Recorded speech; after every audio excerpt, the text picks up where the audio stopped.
Hi and welcome back to Luis the Van, a channel about how not to build a van. You're watching part 2 of a van tour of my unfinished van Luis.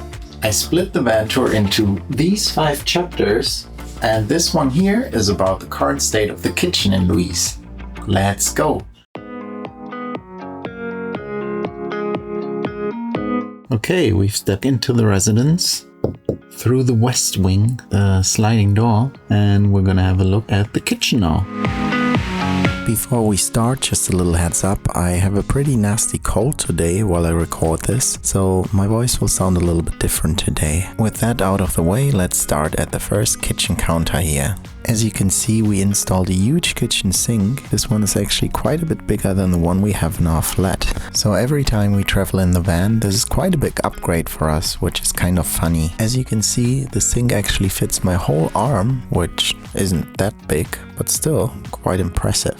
The faucet presents a second big upgrade over our kitchen at home. Its coolest features are that it swivels and that the spray head can be pulled out, so we can use it to clean stuff outside or even to shower. #vanlife. We haven't been able to try any of this yet because the water system isn't up and running. Moving down one level, you can see this tube or pipe which is connected to the faucet, and there's usually a weight connected to this, but since there's no space here, the weight isn't there, and that is why, as you can see, the spray head is dangling, so I have to find a solution for that. Now let's follow the water pipes for a moment. They come out of the kitchen block, go through the office and into the future bathroom, and as you may be able to imagine, where the pipes end right now is where we want to connect our shower fitting. Yeah, back through the office and the kitchen counter, down here along the side door. The water pipes are insulated along the side door because it can get cold, and they lead to this valve under kitchen counter number 2, and this will be connected to our 70-liter water tank, which I already have but haven't installed yet. The same is actually true for our water pump. I already have it, it goes down here, but I haven't installed it yet.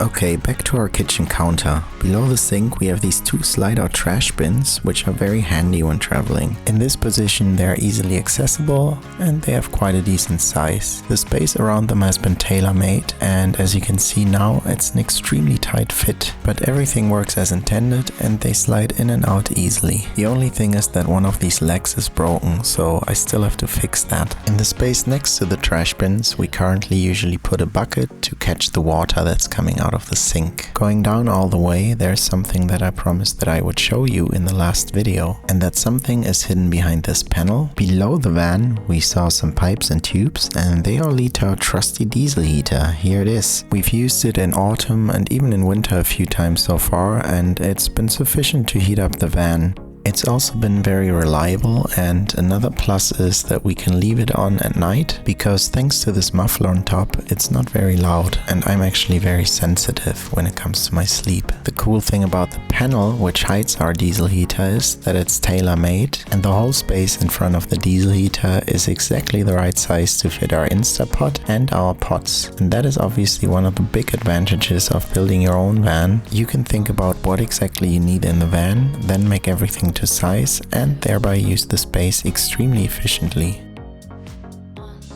Alright, let's move on to the next kitchen counter, the one on the left here. Like kitchen counter number 1, this one is also located right next to the side door, and it has exactly the same dimensions too, which is 60 centimeters wide and 45 centimeters deep. The top is made from real oak wood, the doors are made from spruce wood to save on weight, and the sides are made from MDF fiberboard. Not sure if that is the right terminology in English. Inside at the top we have a nice pull-out drawer, and we store some bits and bobs like medium and small sized items up here. Below that we have this nice big metal basket, and this one has been fantastic for us. We probably store more than 50% of the food that doesn't have to be cooled when we travel in this basket. Nothing has ever fallen out, it's easily accessible, and there's just tons of space. It's also a bit lighter than a regular drawer, so I can definitely recommend. Moving on to the fridge, which is just a little bit inconvenient to pull out right now.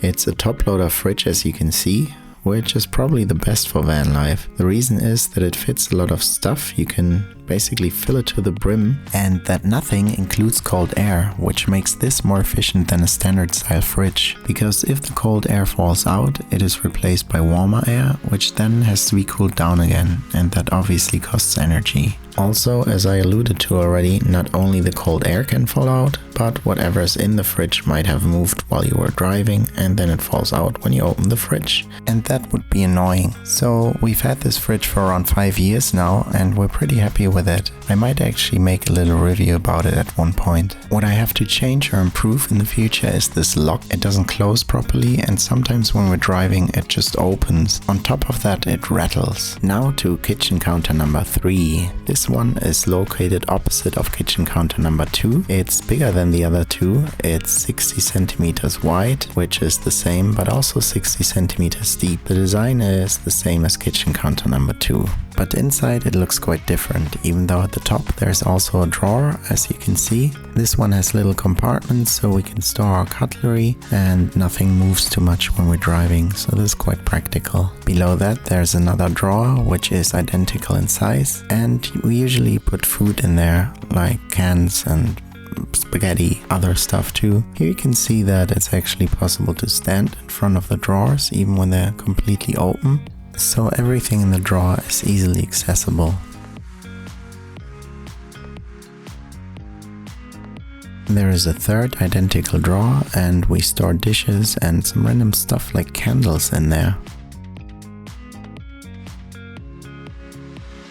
Below that, we finally have a different kind of storage system. These 4 little boxes here, we've been using them to store clothes, and that has been quite convenient. Of course, a pull-out drawer is even more convenient, but it's also more expensive, it's harder to install, and it's much heavier. And these boxes have the benefit of making it easier to stay organized because they are segmented into 4, obviously, and they enable us to use the space very efficiently. At the very bottom on the left side is our 3000 watt inverter, which is quite powerful and also very heavy. It weighs almost 20 kilograms, and the red switch turns on and off our 230 volt electrical system. Here on the right side we have some more storage space. Currently there's only a dustpan in there, but usually we stuff our dirty laundry down there. And if you're building your own van, I can only recommend to dedicate a space for this purpose. On this side the lock closes easily, but I still want to replace it.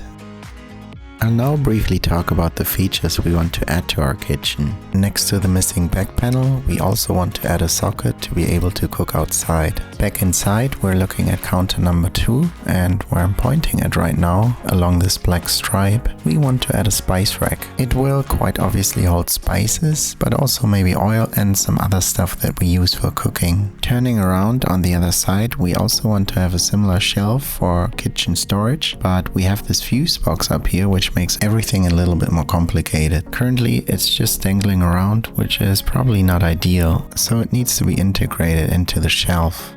And turning around again, here between kitchen counter number 1 on the left and kitchen counter number 2 on the other side, in the space I'm pointing at right now, we want to have a tabletop that can fit in the space, either on top or below as an extension for the kitchen counter or as a little table. So in the table mode we could sit in front of it and use it to work while maybe the other person is sleeping in bed. The extension would also fit in this space here, which is identical in size, and here it would serve as an extension to the kitchen. Yet another option for chopping vegetables. So 1 extension, 3 different use cases. Pretty cool. And that was it from the kitchen in Louise. My voice barely made it this far. Thank you very much for watching. I really appreciate you taking the time. I hope to see you again next week when I plan to release part 3 of this series. Then I'll show you the skylights, the office and the bathroom in Louise. Until then, have a good one, cheers and goodbye.